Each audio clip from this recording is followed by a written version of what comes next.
शपथ लेता हूँ, मैं अपना नाम, अपनी पहचान, अपना घर परिवार सब त्याग कर एक साया बन जाऊंगा। मैं शपथ लेता हूँ, मैं वो सब करूंगा जो कोई और नहीं कर सकता। आज हम देख रहे हैं यशराज फिल्म्स की स्पाई यूनिवर्स की एक काफी चर्चित फिल्म वॉर 2 के रिव्यू को।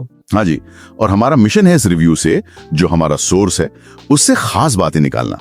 मतलब फिल्म में क्या अच्छा लगा रिव्यूअर को और कहाँ-कहाँ कमियां नजर आई। और देखिए, शुरुआती धमाकेदार है रिव्यू की। बॉलीवुड के सुपरस्टार ऋतिक रोशन और साउथ के पावर हाउस जूनियर NTR पहली बार आमने सामने। बिल्कुल, और यही सबसे बड़ा हुक पॉइंट लगता है।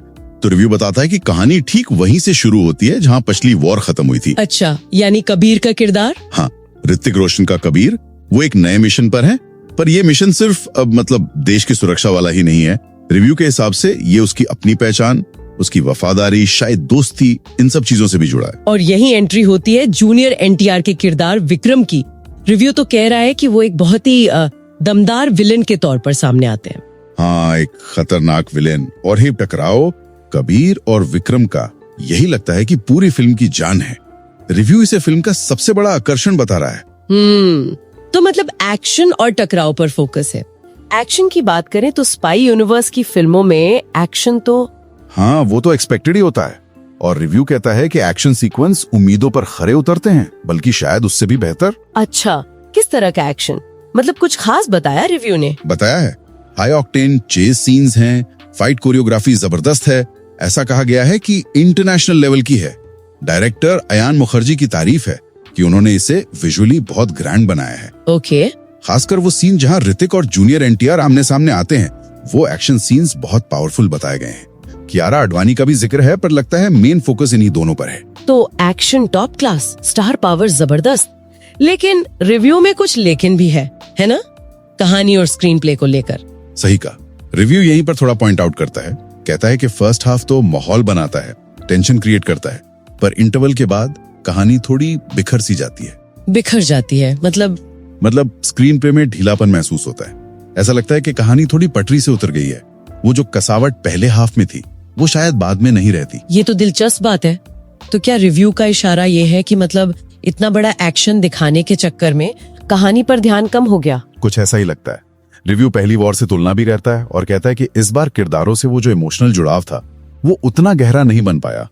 कहानी जैसे एक्शन को सपोर्ट करने के लिए ज्यादा है, बजाय इसके कि एक्शन कहानी को आगे ले जाए। ये स्पाई यूनिवर्स के लिए सोचने वाली बात हो सकती है कि क्या हर बार सिर्फ स्केल बढ़ाने से ही काम चलेगा। और कुछ तकनीकी पहलुओं पर भी नुक्ताचीनी है। हाँ, 2 बातें खासतौर पर मेंशन की है रिव्यू में। एक तो स्लो मोशन शॉट्स का बहुत ज्यादा इस्तेमाल। अच्छा, स्लोमो। हाँ, रिव्यू के मुताबिक ये कहीं कहीं थ्रिल बढ़ाने की जगह फ्लो को तोड़ता है, ध्यान भटकाता है।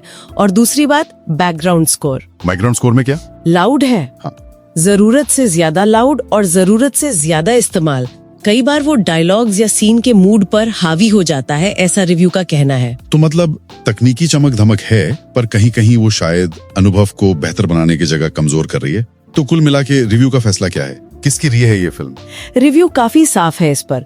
अगर कोई दर्शक बड़े पर्दे पर जबरदस्त एक्शन देखना चाहता है, 2 बड़े सुपरस्टार्स को भिड़ते हुए देखना चाहता है, हाँ। और एक भव्य विजुअल एक्सपीरियंस चाहता है, हाँ। तो ये फिल्म उसे निराश नहीं करेगी। वो ऋतिक वर्सेस जूनियर NTR वाला एंगल ही पैसा वसूल मोमेंट है, ऐसा रिव्यू मानता है। और किसके लिए नहीं है? कौन शायद निराश हो सकता है? रिव्यू के हिसाब से जो लोग कहानी में बहुत लॉजिक ढूंढ रहे हैं, या किरदारों में गहराई, या कहानी में कुछ बहुत नयापन एक्सपेक्ट कर रहे हैं, उन्हें शायद थोड़ी निराशा हो सकती है।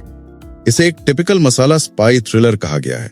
मतलब जो एक्शन और स्टार पावर पर ज्यादा चलती है, कहानी की बारीकियों पर शायद उतना नहीं। तो चलिए इस रिव्यू से जो मुख्य बातें निकली उन्हें एक बार जल्दी से दोहरा लेते हैं।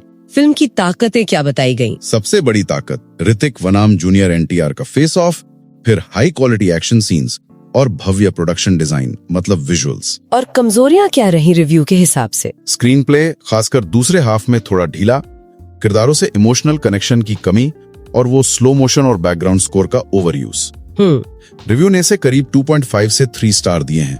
मतलब एक ऐसी मसाला एंटरटेनर जो बॉक्स ऑफिस पर हिट हो सकती है, पर शायद स्पाई यूनिवर्स को कहानी के लेवल पर कुछ नया या बेहतर नहीं दे रही है। तो ये था वॉर 2 के इस रिव्यू का पूरा सार। एक तरफ जबरदस्त एक्शन और स्टार पावर, दूसरी तरफ कहानी की गहराई पर सवाल। बिल्कुल, और ये हमें एक सोचने वाली बात पर छोड़ जाता है, क्या आजकल खासकर ये जो बड़ी बड़ी फ्रेंचाइजी फिल्में बन रही हैं, उनमें कहानी का महत्व क्या धीरे धीरे कम हो रहा है? हाँ, ये सवाल तो उठता है। क्या सिर्फ शानदार विजुअल्स और बड़े स्टार्स का होना ही काफी है फिल्म को हिट कराने के लिए, भले ही कहानी में वो बात ना हो या कुछ नयापन ना हो? ये सोचने वाली बात है। वाकई सोचने वाली बात है।